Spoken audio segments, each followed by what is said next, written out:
언니들과 함께 책 그리고 영화를 이야기하는 언니들의 북신의 살롱 조감독입니다. 안녕하세요. 유주입니다. 안녕하세요. 도희입니다. 은하입니다. 네, 저희 지난 시간에 이어서 이번 주에는 추리 영화로. 네, 살롱을 활짝 열게 됐는데요. 네, 그리고 아무도 없었다에 이어 오늘 유주님의 추천작 나이브즈 아웃을 가지고 이야기를 함께 나누게 됐습니다. 네. 이 영화를 선정한 이유부터 들어볼까요? 사실 지난주 그리고 아무도 없었다를 선정한 이유랑 똑같아요. 그냥 재밌어서. 우선 추리소설 재밌잖아요. 재밌죠. 흡입력 있게 볼 수 있고 아무 생각 없이 막 이렇게 빠져서 볼 수 있는 그런 장점이 있어서 추천을 드렸고, 그리고 이 나이브즈 아웃은 그리고 아무도 없었다 작가 아가사 크리스티의 영향을 많이 받아서 만들어진 영화인데, 약간 그런 로망이 있나 봐요. 제가 대저택에 대한 그러니까 그게 약간 처음 그죠? 그림 같은 저택. 처음 그 장면이 약간 슬로우 모션으로 강아지들이 막 이렇게 뛰어나오는 느린 음악에 저택 이렇게 보여주는 게 첫 장면이고, 이제 아마 너무 멋있었어요. 멋있어요. 네. 첫 들어가는 모션으로. 오프닝부터가 굉장히 뭔가 고전적인 냄새를 막 풍기면서 맞아요. 들어가요. 근데 이게 단순히 고전에서 끝나지 않고 뭔가 좀 현대적으로 제일 감각 있게 잘 풀어낸 영화라고 생각을 해서 추천을 했습니다. 네. 이 영화가 추리 영화인데 정말 화려한 캐스팅으로 맞아요. 주목을 받기도 했고요. 그리고 아가사 크리스티 작가의 작품을 떠올리게 한다는 평가를 듣기도 한 영화입니다. 이게 캐스팅을 할 때도 약간 비하인드가 있는데, 이 라이언 존슨 감독이 아가사 크리스티를 너무 좋아해서 그 예전에 나일강의 살인인가? 라는 영화가 있었대요. 근데 그 영화가 엄청 그 당시에도 초호화 캐스팅으로 유명했던. 그래서 자기는 이거를 할 때 그러한 느낌을 살리고 싶다. 자기도 초호화 캐스팅을 하지 않으면 절대 영화를 만들지 않겠다라고 얘기를 해서 이렇게 캐스팅이 됐다고 하더라고요. 어떻게 설득이 다 됐을까? 그러니까. 아니, 왜냐면 제가 이 영화를 연출한 라이언 존슨 감독의 이력을 좀 찾아봤거든요. 근데 스타워즈 라스트 제다이, 루퍼, 브릭 등을 연출했는데, 사실 스타워즈 라스트 제다이가 평이 그렇게 좋지가 않았어요. 이 영화의 배우를 캐스팅할 때 좀 애를 먹지 않았을까 그런 생각을 했거든요. 그리고 이 영화 나이브즈 아웃이 나온다고 했을 때도 워낙 그 전작에 대한 좀 우려가 있었기 때문에 크게 기대하지 않았는데, 막상 뚜껑을 열어보니까 관객과 평단 모두에게서 기대 이상이라는 극찬을 받기도 한 작품이에요. 네. 언니들은 이 영화 어떻게 보셨나요? 일단 유주님이 이 영화를 고른 이유처럼 재미있었다. 끝이야? 성공하셨다. 유주님 성공하셨다. 전반적으로 재미있었어요. 전반적으로 재밌게 봤다. 설정도 괜찮았고. 네, 도희님 어떻게 보셨습니까? 네, 저는 이 나이브즈 아웃 개봉 당시에 극장에서 봤던 기억이 있는데, 봤을 때 보고 나오면서 이게 뭔가 굉장히 치밀하게 잘 만든 추리 영화로서의 재미가 컸던 기억이 남아있는 게 아니라 그래도 되게 재밌었어, 좋았어, 이렇게 웃으면서 나왔던 기억이 있어요. 근데 이번에 다시 보면서 그렇구나, 정말 이 영화의 매력은 이런 부분이구나, 추리 영화로서 되게 잘 만들고 치밀하고 이런 거 새 방점을 찍기에는 좀 아까운 영화다. 나머지 부분들에서 주는 울림이 분명히 있다. 네, 좋았어요. 그래서 그러니까 저도 보면서 이게 막 추리 영화로서의 매력, 사실 저는 막 반전이 그렇게 예상치 못했던 건 아니거든요. 어느 정도 좀 예상이 됐잖아요, 중간부터는. 그래서 와, 이런 반전? 와, 너무 새롭다, 너무 신선하다, 이런 것보다는 오히려 좀 한번 비튼 것 같아. 반전을 위한 추리 영화가 아니라 뭔가 선택의 기로에 있어서 인간이 선한 선택, 정의를 선택했을 때 가져올 수 있는 어떤 결과들에 대해서 한 번씩 더 생각해보게 만드는 영화인 것 같아요. 그래서 만듦새 있다라는 생각도 하게 됐고, 나름 재미도 있었죠. 재미도 있고, 약간 이 장르 분류 보면은 코믹이라고 있어요. 코믹. 근데 중간중간에 그런 요소들을 또 넣어서 지루하지 않게 재미도 좀 주는 그런 영화가 아니었나라는 생각이 들어요. 그러니까 너도 처먹고 너도 처먹고 너도 처먹고 막 계속 그래서 뭔가 막 대단한 반전을 기대하고 보기에는 아쉬울 수 있는 영화이기 때문에 거기에 포커스를 맞추시진 않았으면 좋겠어요. 네. 그리고 나이브즈 아웃이 주목받았던 것 중에 하나가 초특급 캐스팅. 그렇죠. 네. 다니엘 크레이그, 크리스 에반스, 제이미 리 커티스, 토니 콜렛, 마이클 셰넌, 크리스토퍼 플러머, 아나드 아르마스 등등등등, 이름만 들어도 알만한 사람은 다 아는 초특급 배우들이 출연을 합니다. 언니들이 생각하기에 가장 찰떡이었던 캐스팅과 아쉬운 캐스팅을 하나씩 꼽자면 근데 저는 마르타 역을 맡았던 그 배우분을 처음 봤거든요. 네. 저도요. 유명한 분이에요? 아니죠. 유명해졌다고 하는 거 아니에요? 이걸로 더 유명해지긴 그런 것 했었죠. 같아요. 네. 처음 봤는데 되게 괜찮다. 나이도 좀 있습니다. 아, 그래요? 88년생입니다. 어린데? 여기서는 굉장히 어린 역할로 나오지 않아요? 거의 20대 초반으로 나오지 않나? 저 88도 이젠 나이가 많은 나이구나. 아무튼 네 그렇고요. 저도 사실 저는 근데 거의 다 캐스팅이 좀 완전 너무 찰떡이다 이런 건 아니었는데 다 캐스팅이 아쉬운 캐스팅은 사실 전 없었어요. 다 골고루 그 캐릭터를 되게 잘 살렸다는 느낌이 들었는데 사람이 이렇게 선해서 그런 거야? 그런 겁니까? 아니, 근데 저는 그거보다는 몰랐는데 그 할런 트롬비 네, 역할을 할런 했던 그 트롬비. 할아버지가 그 사운드 오브 네. 뮤직의 그 대령님이셨더라고요. 그렇다고 하더라고요. 네. 크리스토퍼 플라머. 네. 네. 그래서 뭔가 이분 아직 이렇게 계시는구나라고 생각을 했는데 작년인가 돌아가셨다고 맞아요. 90몇 세 나이로 돌아가셨다고 네. 하더라고요. 그래서 그분이 그래서 좀 반갑기도 하고 그렇더라고요. 되게 보면서. 멋있는 분이죠. 네. 도희님은 좀 다른 말씀을 해주셨으면 좋겠다. 저한테 다른 걸 기대하지 마시라.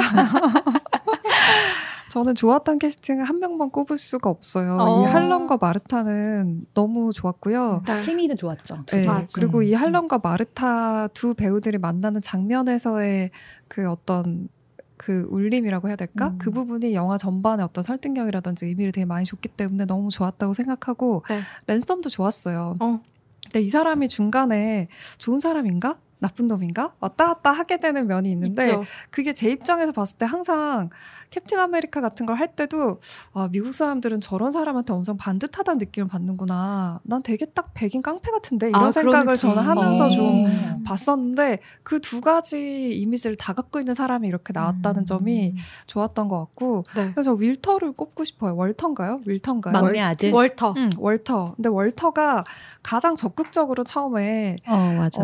다정하게 마르타한테 와가지고 너를 돌봐주고 싶다 금전적으로 막 이런 얘기도 했던 사람인데 또 뒤에 돌변해가지고 찾아와서 맞아. 너네 엄마 얘기할 거 막 이런 얘기를 하잖아요. 그때 지팡이 그 쿵쿵 하는 거 진짜. 그러니까 사실은 몸이 불편해서 들고 다니는 제일 약하고 좀 다정해 보이는 사람인데 또 섬뜩한 그런 면을 저는 이 사람이 잘했다고 생각하고 네. 보통 미스캐스팅으로 블랑을 얘기를 많이 하는 것 같은데 난 좋았는데. 근데 제가 이걸 다시 보면서 좀 느낀 게 예전에 그냥 남았던 감상으로는 추리 영화로는 조금 아쉽다 이런 느낌 분명히 있었어요. 저도요. 근데 지금 이 영화를 다시 한번 보면서 제가 느낀 거는 처음부터 영화가 거기에 포커스를 맞추는 게 아니구나. 맞아요. 원래 추리 영화가 뒤에 가서 다 밝혀져야 되는데 여기서는 구성부터도 처음에 다 보여주잖아요. 맞아요. 그래서 블랑의 역할 자체를 정말 이 르누아 블랑 사립탐정 역할 자체가 모든 케이스를 끌고 가는 중요한 역할이 아니라 다니엘 크레이그 이 정도면 충분히 잘했다. 그렇게 얘기하고 싶어요. 근데 저도 사실 다니엘 크레이그 역할이 조금 아쉬웠다라는 생각을 했고 마르타 역은 정말 찰떡이지 않았나? 네, 좋았어요. 네, 마르타는 정말 가만히 서 있기만 해도 그 선한 느낌이 화면을 통해서 그대로 전해지는. 근데 저 궁금한 게 있어요. 왜 다니엘 크레이그가 왜 조금 어울리지 않았다고 생각하셨어요? 오히려 저는 그렇게 유명한 배우를 쓸 필요가 있었을까 그 역할에? 그러니까 왜냐면 저는 이 사람이 나온 영화를 하나도 본 게 없어요. 그래 놓으니까 007 안 봤거든요. 이 사람 나온 거는. 그래 놓으니까 그냥 너무 찰떡인 거예요. 그래? 네. 약간 저한테는 좀 마초 같은 느낌이 강한 배우여가지고. 뭔가 그냥 푸근한 아저씨의 그 영어 발음이랑 이런 것도 되게 약간 영국식, 약간 남부식 사투리를 쓴다고 나오나? 그래서 이렇게 뭉글뭉글한 이렇게 발음으로 이렇게 얘기를 하면서 되게 인간적이고. 그래서 저는 사실 그렇게 느낄 수도 있겠네요. 다니엘 크레이그랑 그 마르타 역할을 했던 그 두 사람의 케미가 전 되게 좋았거든요.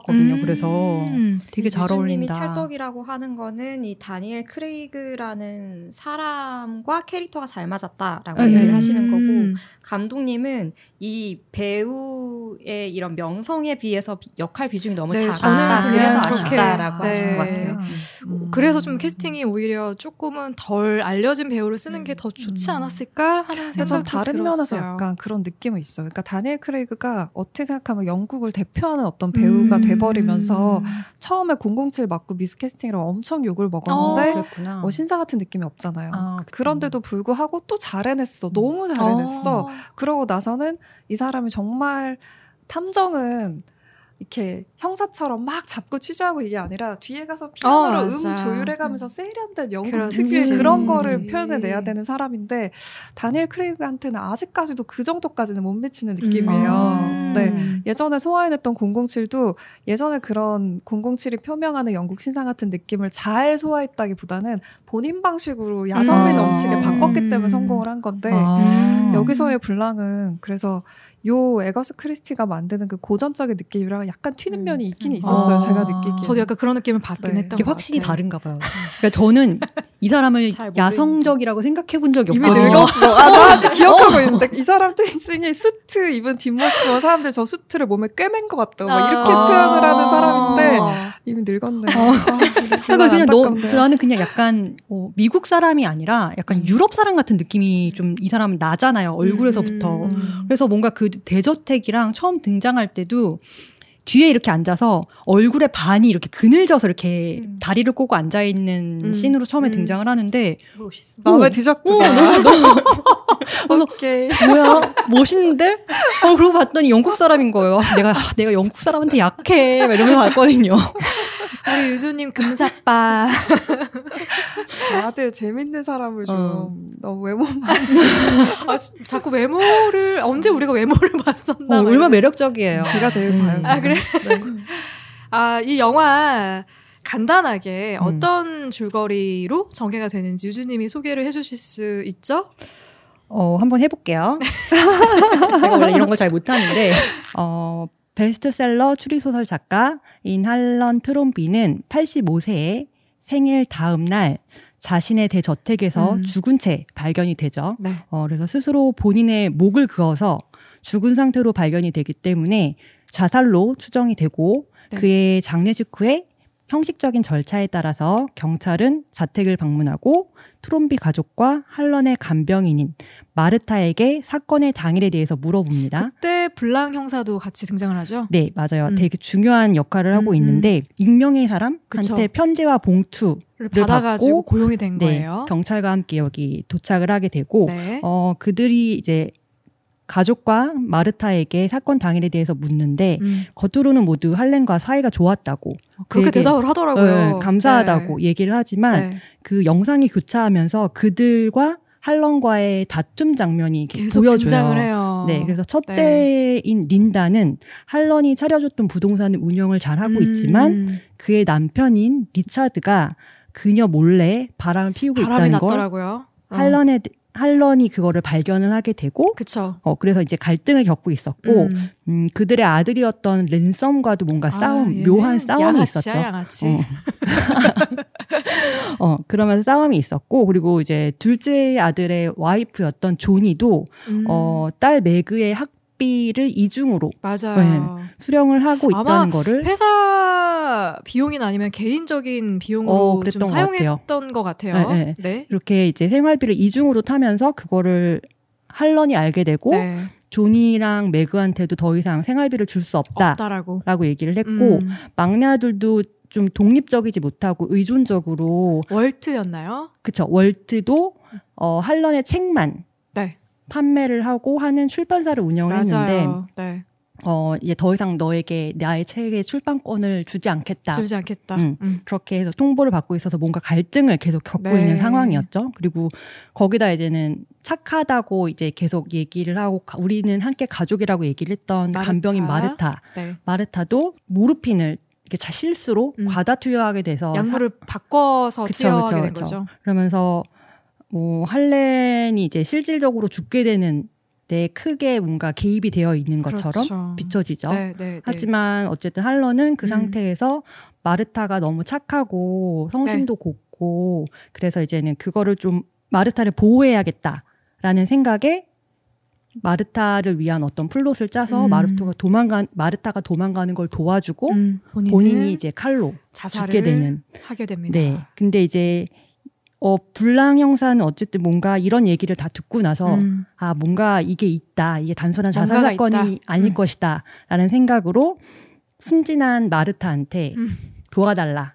우리 같이 사건을 파헤쳐보자. 이게 다가 아닐 것이다라고 얘기를 했는데 네. 과연 범인은 누굴까? 정말 마르타일지 퍼즐 조각을 그쵸? 맞춰가면서 찾아나가는 궁금해지는 줄거리죠. 그런 영화입니다. 네. 저는 첫 번째 이 영화의 설정에 대해서 이야기를 해보고 싶어요.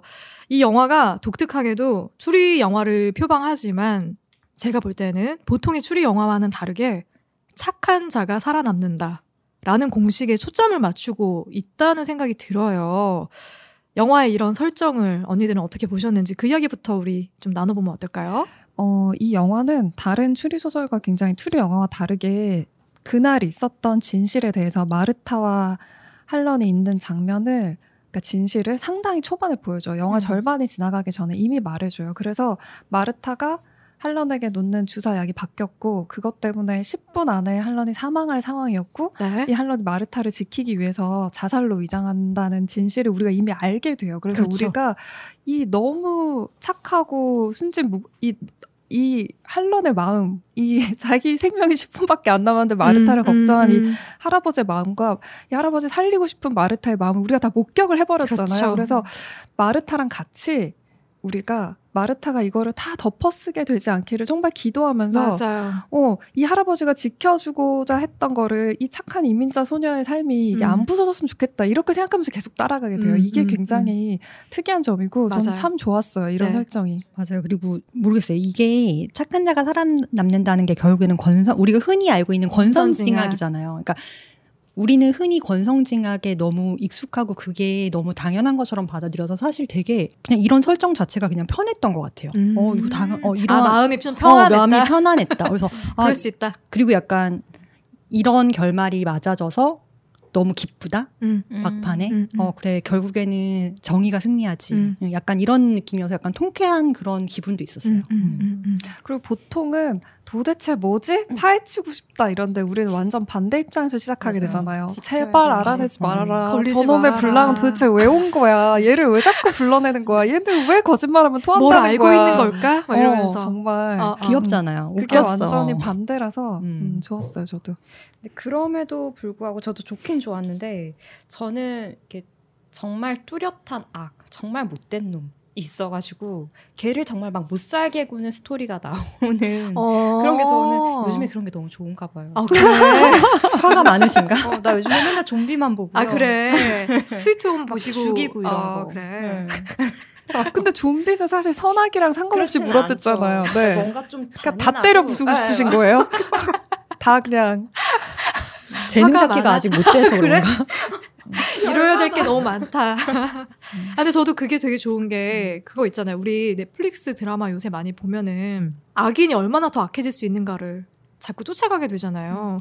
그러면서 언니 어떻게 저렇게까지? 저렇게 죽여도 되나? 저런 애가 주인공이어도 돼? 이 생각하면서 보는 게 있어요? 저 하우스 오브 카드라고 예를 들면 그런 드라마라던가 그거 뭐였죠? 얼마 전에 그 왜 데이트 폭력 너에겐가? 너의 모든 것. 너의 모든 것. 그것도 사실 남자 되게 이상하죠. 걔 스토커야. 보고 있다가 보면 내 머리가 되게 이상한 게 아니고 살인범이에요. 살인범이죠. 네. 네. 살인범인데 네. 그 살인범이 어떻게 살인을 해나가는지를 계속 지켜보게 돼. 그리고 더한 살인을 하게 되는 걸 지켜보게 되잖아요.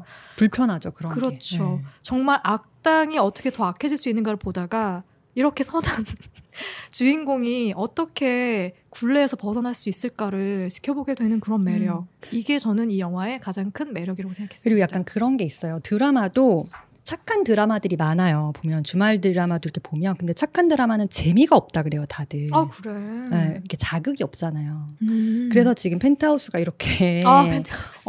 열렬하게 사랑을 받고 있는 것도 약간 그런 자극적인 것 때문에 그런데 이 영화가 좋았던 건 착한 영화임에도 불구하고 전혀 지루하지가 않았어요. 저는 그 점도 되게 좋았어요. 그래서 그렇죠. 그런 것도 굉장히 매력일 수 있는 영화죠. 네. 우리 이제 등장인물들에 대한 얘기를 같이 해봤으면 하는데 할런이 죽지 않습니까? 네. 숨진 할런과 가장 가까운 인물은 젊은 간병인 마르타입니다. 할런의 죽음과 연관된 마르타가 거짓말을 못한다는 설정이 여기서 굉장히 재미있는 설정으로 나오는데 그쵸. 이 친구는 거짓말을 하면 토해요. 바로 토해. 그렇기 때문에 얘가 진실을 얘기하는지 거짓을 얘기하는지 바로 알 수가 있어. 그래서 이 설정은 사건을 풀어나가는 데 있어서 관객들의 호기심을 자아내게 하는 설정이기도 해요. 이런 캐릭터의 설정 그리고 마르타라는 인물을 또 언니들은 어떻게 봤는지 그 얘기부터 같이 해보면 좋겠어요. 되게 응원하게 되는 캐릭터였던 것 같아요. 이 아이가 너무 공감이 가잖아요. 어쨌든 범인으로 초반에 이 아이라는 게 밝혀지고 나서도 되게 공감이 가는데 그리고 이게 거짓말을 하면 토한다는 설정도 좀 과장된 거죠. 사실 사람들이 거짓말을 하면 맥박이 빨리 뛴다던가 그렇죠. 이런 반응들이 다 나타나는데 얼굴이 맞아요. 갑자기 빨개진다던가 근데 이거를 좀 과하게 설정을 해서 이제는 토를 한다. 바로 토를 한다라는 설정을 한 건데 이 설정도 사실 너무 잘 어울렸어요. 이 아이가 얼마나 착한 삶을 살았고 거짓말을 하지 못하고 진실된 삶을 살고 그렇지. 있는지가 너무 잘 보여주는 장치 중에 하나였어서 되게 그러니까 좀 과장되긴 했지만 캐릭터를 만들어 놓는 데는 되게 설득력이 있었다? 네. 그렇게 봤어요. 네. 네, 저도 비슷하게 생각하는데요. 일단 추리 영화로서의 재미를 굉장히 올려주는 설정이다. 굉장히 재밌는 설정이다. 이 랜섬이 마르타의 이 특징을 알고 있었기 맞아. 때문에 이걸 이용하는 동시에 본인이 그거 갖고 당하잖아요. 맞아요. 마지막에. 네, 재밌는 설정이고 동시에 유주님 말씀하신 것처럼 이 마르타라는 사람의 본질을 말해주는 특징이다. 그렇게 직접적으로 토하지 않더라도 이 사람은 아마 누가 봐도 거짓말하면 티가 나는 사람이었을 거예요. 네, 그래서 재밌었어요. 저도 비슷했고 물론 좀 억지스러운 부분이 있어서 그래서 보면은 바로 토할 때도 있고 본인이 참다 사람들이 피한 다음에 토하는 경우도 있고 이러잖아요. 그래서 그런 부분이 좀 억지스럽다라는 생각이 있긴 했지만 이 흐름상 되게 재미를 더하는 요소였다. 아, 저는 처음에 페이크인 줄 알았잖아. 토하는 게 대단한데? 토 조절 능력. 아니 왜냐면 그러니까 내가 이런 추리 영화에 반전에 길들여져 있다라고 느끼는 게 뭔가 대단한 반전이 있을 거야. 나 그게 마르타일 줄 알았어. 그러니까 마르타가 그 모든 게 사실 페이크라면. 아, 유주얼 서스펙트야? 그렇게 해야 돼요. 사실은 마르타가 그렇거나 아니면 이 할아버지가 그렇거나 이런 식으로 가야 나를 찾아줘 같은 그런 되게 예리한 느낌의 그런 느낌이 나는데 이건 그런 장르가 아니에요. 아닌 거예요. 네. 그게 저의 반전이었어요. 네. 우리가 너무 막장에 길들여져 있나 봐요. 그런 거지. 유주얼 서스펙트 봐봐. 절름발이 범인은 절름발이. 나 그런 거 생각했던 거지. 마르타가 범인일 거야. 아니면 할아버지가 모든 걸 다 짜고 치는 고스톱으로 애들을 정신 차리게 하려고. 제가 생각하기에는 우리 중에 오늘 되게 귀여운 안경까지 쓰셔가지고 제일 마르타에 가까운 외모를 갖고 계신 감독님이 가장 의심을 많이 지금 하고 계셔서 재밌네요. 의심이 많아요. 저는 의심이 많거든요. 네. 그래서 그런 설정들이 되게 재밌었고 그 구토하는 그 설정 때문에 되게 진지하게만 흘러갈 수 있는 게 중간중간 좀 웃음을 그쵸. 자아내게 만드는 그런 포인트도 돼서 이 설정은 되게 잘 살렸다. 잘 잡았다. 감독이 영리했다. 예, 그런 생각을 하면서 봤습니다.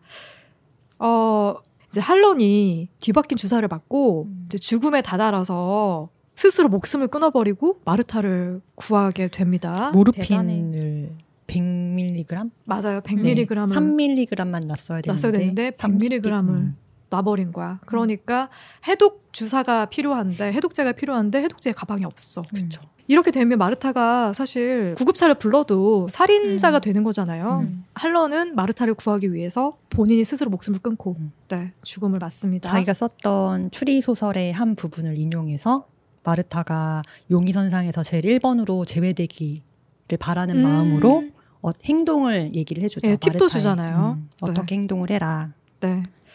그리고 심지어 뒤통수를 쳤다고 하기엔 그렇지만 어쨌든 말도 안 듣고 이제 돈벌이도 못하고 맨날 입만 벌리고 있는 자식들이 좀 정신 차리길 바라는 마음에서 유산까지 마르타에게 상속을 해버려요. 이 영화 속에서의 할런의 결정이 충분히 공감이 됐나요? 그러니까 나는 이 부분이 되게 대단하다고 생각해요. 이런 사람이 정말 있다면. 근데 실제로도 이렇게 많은 재산을 사회에 기부하거나 해서 돌아가시는 분들이 계시잖아요.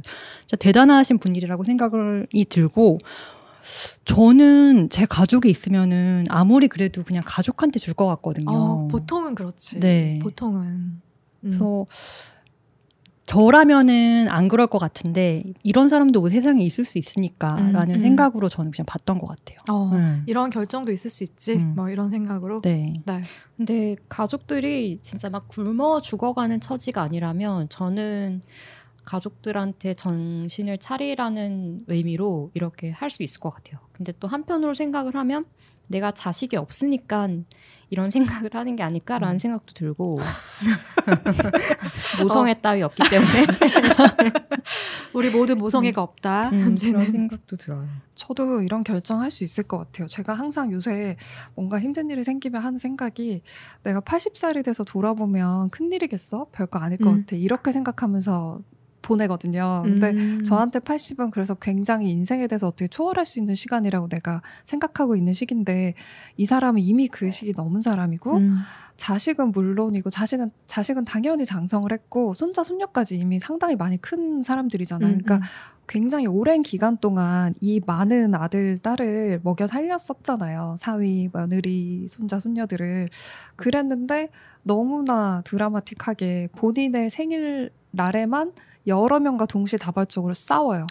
맞아. 싸워. 그리고 굉장히 맡겨놓은 돈을 찾아가는 사람인 것처럼 득이양양하게 달려들어요. 맞아. 너무 당당하던데. 근데 이 할아버지가 이런 일을 처음 겪지 않았을 것 같아요. 그럼요. 이런 일이 계속 반복됐지만 그럼에도 불구하고 계속 원조를 했었겠죠. 네. 그래서 나 이제 정말 마음을 먹었어. 너 해고할 거고 딸한테 알릴 거고 학비 이제 안 줄 거야. 이런 마음 나 충분히 먹을 수 있을 것 같다.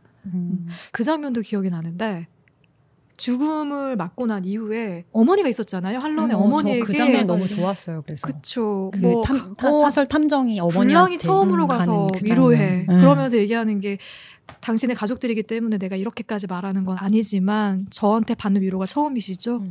라는 얘기를 한단 말이에요. 그 장면 진짜 좋았죠. 그러니까 가족들이 정말 얼마나 진짜 할런을 봉으로 보고 있느냐 그런 생각들이 들면서 나라도 물론 나도 모성애가 없는 지금 상태이긴 하지만 나라도 그런 자식들이라면 정신 차리라고 하고 싶을 것 같아. 돈 됐어. 너네들 한번 벌어봐. 내가 정말 잘못 키웠구나. 그 생각할 것 같아요. 그래서 이 설정도 저는 되게 좋았어요. 그리고 그 이분이 자기 목숨이 10분 남았다는 걸 안 상태에서 마르타를 구하기 위해서 한 행동들이 이제 그냥 상속했던 거랑 또 분리해서 전 얘기를 하고 싶은데 제가 다시 보고 나서 너무 울컥했던 게 그 전화를 구급차를 부르기 위해서 전화를 거는 마르타의 전화를 할런이 탁 끊었어요. 거기 제가 너무 가슴이 먹먹한 거예요. 그래서 보통 어떤 관계에서든 어떤 인간이 다른 사람을 위해서 굉장히 이타적인 모습을 보일 때 우리가 되게 감동을 하잖아요. 근데 심지어 여기서 사회적으로 인정받는 어떤 관계도 아니야.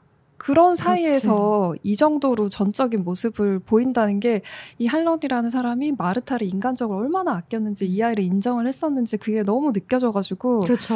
대사 하나하나가 너무 좋았더라고요. 나는 어차피 가망이 없다. 이대로 놔두면 네가 다 쓰게 된다. 그러면서 내가 시키는 대로 해라. 그러면서 나를 위해서 그렇게 해달라. 그 얘기를 몇 번이나 해요. 나를 위해서, 너의 가족을 위해서. 너의 가족을 위해서 제발 그렇게 해줘라. 그래서 일단 기본적으로 너 분명히 너 이렇게 꼭 해야 돼 하면서 빨리 보내고 자살을 하잖아요. 그때 그 아이를 돌려보는 그 나이가 지긋한 사람의 어떤 감정이라는 게 우리 사회의 어느 순간에 잘 보이지 않는 무슨 유니콘 같은 거라고 하더라도 맞아. 이런 따뜻함이 뭔가 남아있구나. 약간 절대선 같은 느낌이라고 해야 되나? 참 좋다. 근데 있기는 분명히 또 있잖아요. 맞아요, 이렇게 주목을 있어요. 우리가 못 받을 뿐이지. 네. 의인들도 얼마나 많습니까? 착하게 살아야 돼요. 착하게 삽시다 진짜. 네. 그러니까 거기서 어쨌든 할런이 그런 선택을 하게 되는 과정 속에서 중요한 인물들이 등장을 하잖아요. 그러니까 가족들의 이야기도 좀 해야 될 것 같은데 겉보기에는 화목해 보이는데 속은 골물대로 골마있는 할런의 가족들 중에서 좀 언니들이 인상에 가장 남았던 인물들 그리고 그 중에 혹시 범인이 있을 거란 예상을 미리 했었는지 그 얘기도 같이 좀 해봅시다. 우리. 아마 범인 예상은 대부분 비슷하지 않았을까요? 캡틴 아메리카가 이 정도의 분량으로 나왔을 리 없어. 언제 알았어요? 캡틴 아메리카가 범인일 거야라는 생각? 싸우고 나오면서부터. 싸우고 나올 때? 언성 높이고 나올 때? 그때 얘가 범인일 거야라고 생각했어요? 그리고 그 복선이 있어요. 그 할런이 자기랑 되게 엄청 닮은 아이라고. 그 얘기를 하는데, 그러면은 이 아이가 범인일 수도 있겠다라는 생각이 좀 약간 직감적으로 오더라고요. 닮은 아이인데 범인일 수 있겠다. 본인이 추리소설 쓰는 사람이니까 그렇게 살인을 해놓고 꾸몄을 수 있겠다라고 생각했다는 거죠. 오, 다들 되게 일찍 하셨네. 왜냐면 저는 그게 반대 장치라고 생각했거든요. 되게 쓰레기 같고 방랑자 같지만 사실 제일 인간 같은 애는 얘밖에 없어. 나랑 제일 닮은 애야. 그렇게도 저는 생각을 했어요. 그쵸. 페이크로. 그래서 그 유언 낭독할 때 혼자 막 자기 혼자 웃고 있잖아요. 그거 자체도 얘는 괜찮은 애구나. 자기 가족들 쓰레기 같은 애들을 꿰뚫어 보는 애구나. 그렇게 생각을 했었는데. 그래서 나 마르타인 줄 알았잖아. 또 마르타를 의심한다. 아니, 나도 비슷한 느낌 받았거든요. 얘를 처음에 범인으로 몰고 가다가 중간에 보면 자기 가족들을 다 혐오해. 그리고 마르타한테 처음으로 손을 내미는 사람도 얘야. 그래서 나는 뭔가 마르타한테 뭔가 꿍꿍이가 있나 보다라고 생각하면서 따라갔는데 달랐죠. 그러니까 왜냐면 그런 생각을 했어요. 어쨌든 할런이 마르타를 위해서 어떤 플롯을 짜놓은 거잖아요. 이 전체적인 흐름을 짜놨는데 그 할런이 자기랑 되게 닮았던 손자가 나왔는데 하물며 걔가 캡틴 아메리카야. 닮았대. 그럼 뭔가 나는 이 캡틴 아메리카가 자기만의 이야기 플롯을 짰을 거라는 느낌이 그냥 드는 거예요. 역시 천재 추리소녀. 뭐 천재 소녀까지는 아니고. 그래서 혹시 그래 분량이 저 정도일 리는 없지라는 생각이 들면서 범인이 아닐까라는 생각을 하긴 했어요. 그래. 미스캐스팅이네. 너무 힌트를 줬네. 캡틴 아메리카가 아니었으면 혹시 그 정도까지 바로 예상하진 못했을 것이다? 그랬을 것 같아요. 오히려 좀 비중이 덜한 인물이었으면, 그러니까 인지도가 좀 덜한 인물이었으면. 그리고 저는 되게 기억에 남는 가족 중에 매그가 저는 되게 좀 별로더라고요. 맞아. 어떤 면이 별로였어요? 저는 사실 조금 묘했어, 그 캐릭터는. 그러니까 마르타를 인정하는 척, 모모하는 아끼는 척을 다 하지만 모르겠어요. 너무 현실 속에서 흔히 볼 수 있는 캐릭터라서 더 그랬나 봐요. 그렇게 속과 겉이 다르다는 느낌이 벌써 저 나이에 저렇게 속과 겉이 다른가? 근데 가장 매그가 그래도 들더라고요. 정상적인 사람에 가깝지 않았어요? 그래서 전 더 싫었나 봐요.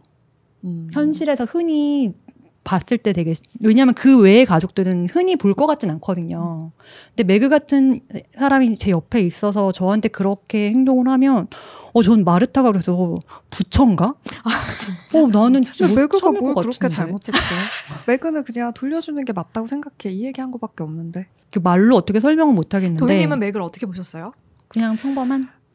이 가족들 하나하나 뭐 순위를 매길 필요가 있을까 싶을 정도로 한 명 한 명 이제 기존에 이 마르타한테 했던 말이랑 다른 본심이 나오는 장면을 하나하나 얘기해 주잖아요. 다 있어요. 그리고 랜섬이 이제 제일 마지막에 가장 어떻게 생각하면 적나라하게 이제 보여준 거고. 맞아요.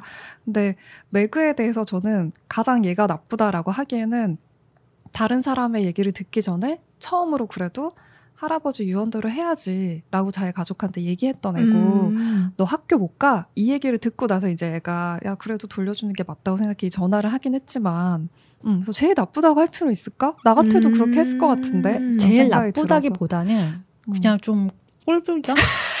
이런 느낌? 네, 그럴 수 있지. 약간 어떤 느낌 드냐면은 저는 그 대화하는 장면들이 좀 있어요. 시리아 난민에 대해서 얘기하는 거였나? 다 같이 제이콥이라고 월트의 아들. 네, 월트의 아들인데 걔는 완벽한 우파인 거야. 쫙 꼭대기에 있는 약간 KKK의 느낌. 약간 걔가 막 핸드폰 하고 있고 하면은 이제 매그가 와가지고 뭐 시리아 난민 까는 뭐 글 올리고 있는 거 아니야? 뭐 이런 식으로 얘기를 해.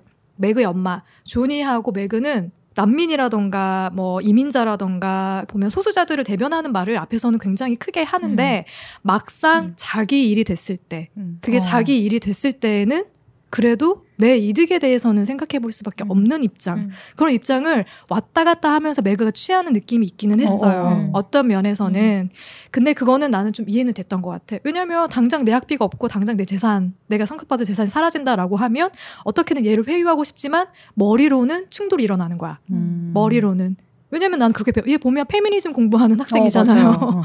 그러니까 분명히 소수자들을 위한 어떤 정책이라던가 뭐 이슈들에 굉장히 좀 지지하는 그런 입장이겠지만 정작 그게 내 일이 됐을 때 내가 뭔가 손해보고 내 밥그릇을 뺏기게 됐을 때에는 좀 다른 생각이 드는 거죠. 아마 그런 맥락에서의 느낌을 유주님이 보셨을 수도 있겠다. 그러니까 다른 인물들은 그냥 그럴 것 같은 거예요.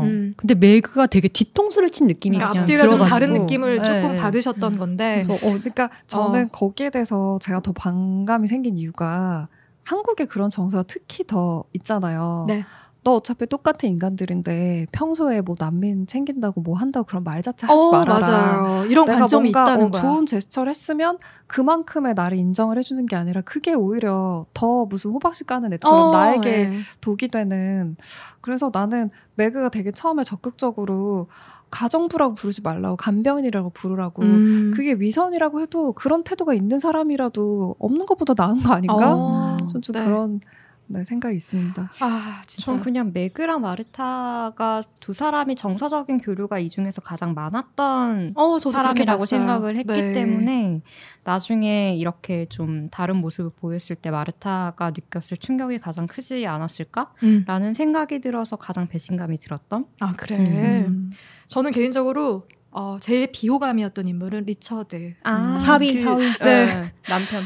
와, 바람 피웠던. 바람, 그치. 바람도 뭐 그럴 수 있는데 바람보다 나는 더 꼴불견이었던 거는 가족끼리 이렇게 대화할 때 파티장에서 오라고 대화하는데 이민자에 대한 이야기를 하는 거였어요. 불법 이민자에 대해서 얘기를 하는 장면이었는데 아니 마르타를 오라고 해가지고 어떻게 생각하냐고 불법 이민자에 대해서 어떻게 근데 사실 마르타 어머니도 불법으로 들어온 거였잖아요. 그러니까 합법이라고 단정 짓고 얘기를 하는데 거기서 있는 간병인이잖아요. 이민자가 문제라는 게 아니라 불법이 불법으로. 문제인 거다라고 하면서 자기가 먹던 접시를 마르타한테 건네. 그렇게 합법 불법 따지면 간병인한테 음료수나 그러니까. 달라든지 그릇 내밀고 이런 거 왜 그래서요. 정말 이중적인 사람이라고 생각을 했어요. 그래서 리처드의 그런 점 진짜 싫었어요. 너 일로 와봐. 이민자에 대한 네 생각을 좀 얘기해봐. 우리가 조선족 아주머니 쓰면서 어떻게 생각해요 이 뉴스에 대해서 이런 거랑 똑같은 거잖아요. 그러니까 조선족들이 진짜. 막 서로 폭행하고 하는 거 보면서 이 기사에 대해서 어떻게 생각하세요? 원래 좀 칼 들고 다니고 그러니까 모르겠어. 원래 되게 폭력적이에요? 이렇게 물어보는 거랑 마찬가지잖아. 되게 불편하더라고. 그래서 뭔가 이 약자에 대해서 엄청 잔인한데 그 각각의 이렇게 향해가는 그 공격 포인트라고 해야 될까? 이게 계속해서 변해가면서 가는데 참 지금 다시 보니까 그 설정이 되게 절묘하더라고요. 칼들이 이렇게 중심에 하나 모여져 있는 설정이. 네. 결국에 내가 살기 위해서 이제 공격 포인트를 꺼내서 찾아서 마르타한테 향하는 거잖아요. 네, 근데 그걸 굉장히 잘 보여주는 캐릭터가 리처드였던 건 맞는 것 같습니다. 그리고 대부분의 아마 그 첫째 딸도 그랬을 거예요. 걔 브라질에서 오네. 그리고 딴 사람한테 물어봤더니 걔 우루과이에서 왔다 그랬나? 에콰도르, 파라과이, 우루과이 3번이 반복돼요. 그래서 브라질 뭐야? 어디 나온 거야? 브라질은 랜섬이 얘기했어. 진짜. 그거에서도 이 가족들이 얘한테 얼마나 관심이 없는지가. 그러니까 가족이라고 말을 하면서 사실은 그냥 정도 없고 관심도 없고 그리고 다 똑같은 얘기한다. 나는 너를 장례식에 초대하고 싶었는데 다른 사람들 반대했대. 다 같은 얘기하고 있어. 누구야? 누가 도대체 반대했어? 누가 반대하고 누가 찬성했다는 거야 그러면? 근데 매그랑 윌턴은 진짜 부르고 싶어 했을 수도 있어요. 그 사람들은 정말 부르고자 했을 것 같아요. 기존에 했던 행동을 봐도. 근데 아마 린다, 리처드, 랜섬 이쪽에서 반대하지 않았을까요? 린다도 같은 걔까지 부를 필요. 그냥 상상을 해보는 거죠. 그래서 저도. 저는 이 사람들이 보여줬던 윌터가 굳이 그렇게 할 필요 없는데 마르타를 불러내가지고 나는 너를 돌봐주고 싶다. 우리 아버지는 되게 잘해줬고 가족의 일원이고 나 경제적으로 도움 주고 싶다. 그런 선의까지 그냥 남들 시선 때문에 했던 행동이라고 하고 싶진 않아요. 그런 마음은 분명히 있었을 거예요. 그쵸? 매그도 얘를 아끼는 마음이 있었고 근데 그 부분을 이제 넘나드는 마르타가 한 푼도 주지 않겠다라고 결심을 하게까지 만드는 이 가족들의 속내를 영화가 끝까지 보여주니까 이제 극단으로 가는 거죠. 이게 보면 범인이 이제 랜섬으로 밝혀지기 직전에 여러 단계들을 거치거든요. 마르타가 정의를 선택할 것이냐 아니면 자신의 죄를 어떻게든 무마하기 위해서 도망가거나 덮을 수 있는 선택을 하게 되느냐에 기로에 서는 장면들이 몇 장면 있어요. 혹시 언니들 기억에 남는 범인이 밝혀지기 직전에 마르타가 선택하는 과정이라던가 여러 가지 추리하는 과정에서 좀 기억에 남는 장면들이 있었나요?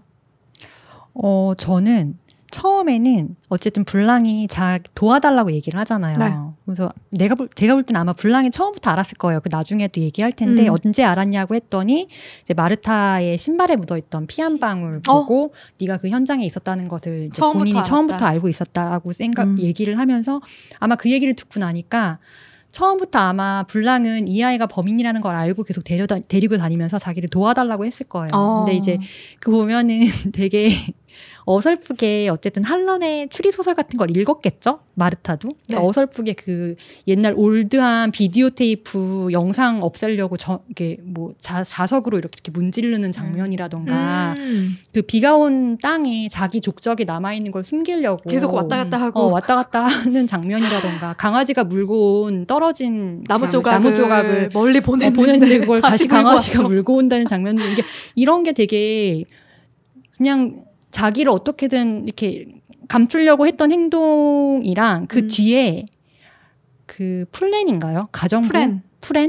프렌을 도와주는 장면? 네. 그게 되게 대비가 되면서 이 아이의 심성이라는 게 어떤 건지가 되게 극명하게 보여주는 그런 장면들이 아니었나라는 생각이 들더라고요. 이거를 보면서 저는 그냥 나라면은 뭘 선택할까에 대한 생각을 되게 많이 했던 것 같아요. 네. 근데 생각을 해보면은 저도 마르타처럼 했을 것 같거든요. 일단 심장 졸리는 게 너무 싫으니까 그게 더 죽을 것 같으니까. 그래서 뭐 물론 영화에는 뭐 이런 순간이 왔을 때 본인의 이득을 취하는 방향으로 가는 영화들이 굉장히 많기 때문에 이러한 설정이 되게 신선하고 좋았다라고 평가를 하긴 하지만 그래도 그게 현실적인 설정이 아닌가라는 생각이 많이 들어요. 그런 정의를 선택하는 과정들? 난 정의로우니까. 아유 착한 언니들. 저는 정의 모르겠어요. 정의를 선택했다기보다는 그 순간순간에 내가 해야 된다고 생각하는 일을 했던 것 같아요. 근데 이 마르타가 저 아까 그 블랑 역할이 미미했다 그런 얘기 저희가 잠깐 했었는데 이 블랑의 역할이 저는 지나고 나서 보니까 뭔가 마르타한테 다정하고 따뜻한 말을 해줬던 사람이 딱 2명이야. 헬런이랑 이 블랑이에요. 맞아. 블랑은 제일 처음 마르타를 봤을 때부터 내 눈과 귀가 되어달라 이러면서 옆에 같이 다니자고 하면서 이렇게 얘기해요. 왜요? 내가 왜 그래야 돼요? 그러니까 당신의 상냥한 마음을 믿으니까 그렇게 얘기를 해요. 그렇게 얘기했어. 네, 그러니까 그 순간에 같이 있었다는 것도 알고 동시에 이 사람이 좋은 사람이라는 생각을 처음부터 했던 것 같아요. 그런 것 같아요. 그리고 그 이후에도 아예 문장으로 몇 번 얘기를 해요. 당신은 좋은 사람입니다. 당신은 좋은 간병인이에요. 이런 얘기를 계속 해줘요. 그래서 어떤 추리에서 블랑의 역할 자체가 굉장히 결정적인 풀이를 해준다기보다는 따뜻함을 주는 할런과 마찬가지로 그런 존재였고, 그래서 우리가 얘기하는 이제 정의라고도 얘기할 수 있고, 이 마르타가 하는 선택들이 좋은 사람이고 누구나 우리가 갖고 있는 그런 따뜻한 마음으로 우리가 하는 선택들, 그런 거를 대변해주는 존재라고 저는 생각을 해서 그래서 좋았던 것 같아요. 네. 선택의 순간마다 마르타가 자기의 본성대로 선택을 해가지고 그래서 범인이 마르타가 아니라 랜섬이라는 사실이 밝혀지잖아요. 그쵸.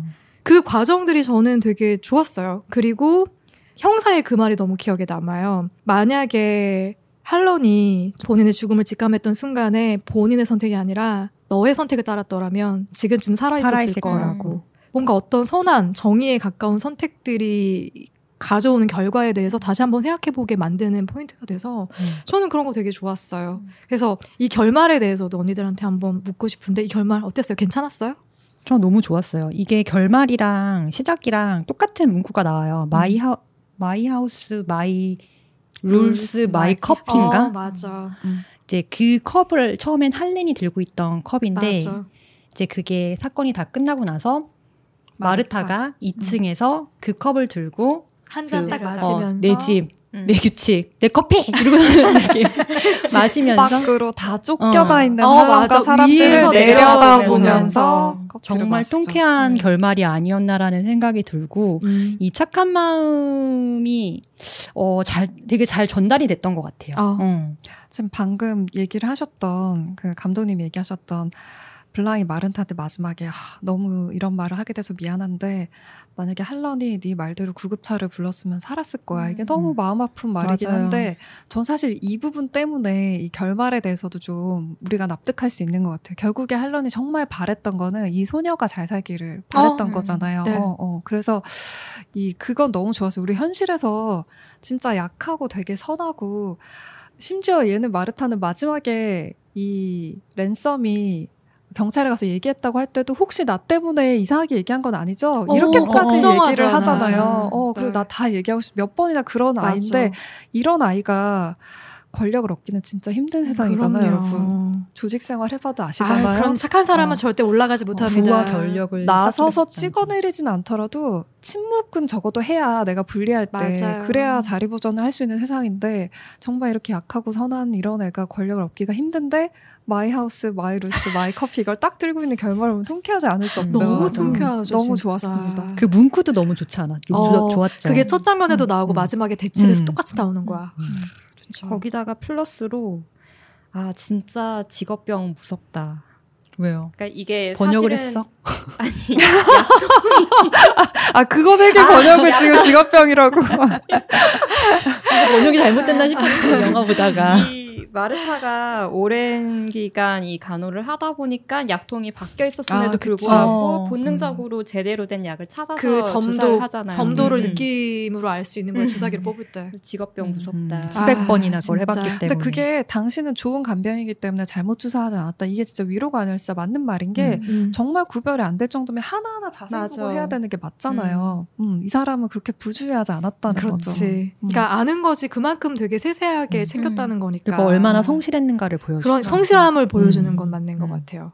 네, 그래서 결말은 정말 통쾌했다라는 생각이 들었고 우리 꽤 오랜 시간 같이 이야기를 나눴거든요.